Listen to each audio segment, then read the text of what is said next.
जय जानकीनाथ। देवी येषा गुणमयी मम माया दुरत्यया मामेव ये प्रपदयन्ति माया मेताम तरन्ति ते। भगवान ने गीता में कहा है कि यह मेरी जो योग माया है यह बड़ी ही दुस्तर है।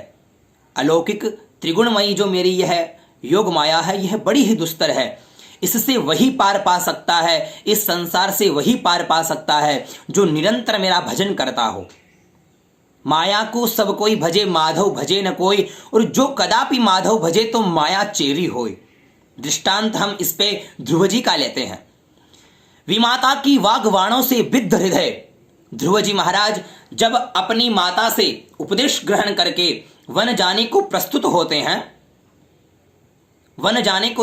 होते हैं, तो उनके पिता उत्तानपाद एक सेर अन्न दिए जाने के बजाय 2 सेर अन्न देने का प्रलोभन दे करके उन्हें वन से वापस आने के लिए कहलवाया।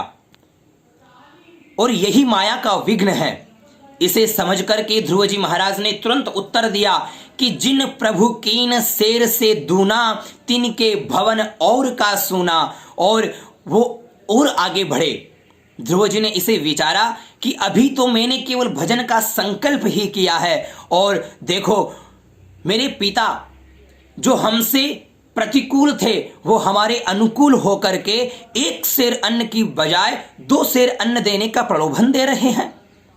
उनका उत्साह और बढ़ा और वो भजन करने के लिए और आगे बढ़े। तो क्या होता है कि उनके पिता उत्तानपाद देखते हैं कि मेरा पुत्र इस प्रलोभन से मेरी तरफ नहीं आया, तो फिर उन्होंने आधा राज्य देने तक का प्रलोभन दिया।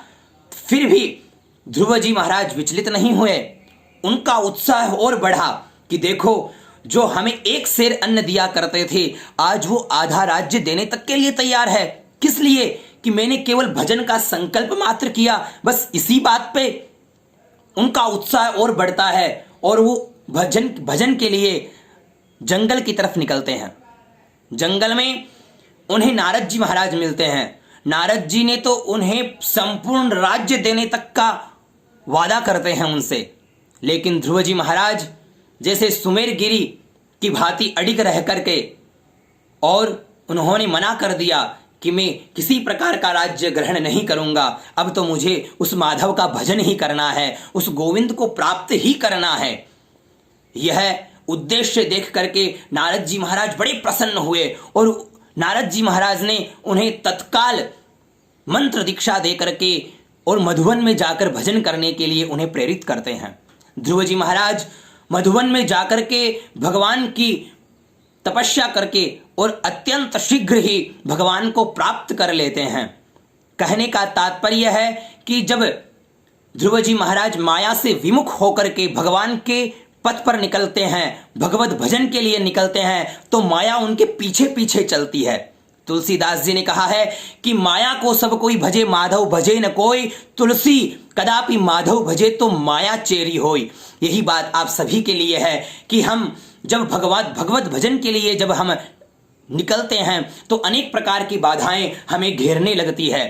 हमें अनेक प्रकार की बाधाएं अपने अंदर जकड़ने लगती है, लेकिन हम उन सभी बाधाओं से विमुख होकर के भगवान के भजन की तरफ निकलते हैं तो माया भी हमारे पीछे पीछे घूमती है। यही आप सभी के लिए बात है। जय श्री राम।